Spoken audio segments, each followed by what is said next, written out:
A tragic scene. That's how Madison police describe an incident where a UW Madison student passed away over the weekend.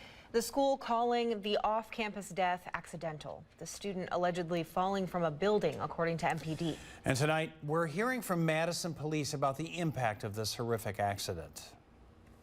This really affected not only the family, but the roommates, the friends, and the officers that had to respond to this, because here it is, just a tragic event, and somebody with such a bright future ahead of them, and now that's taken away.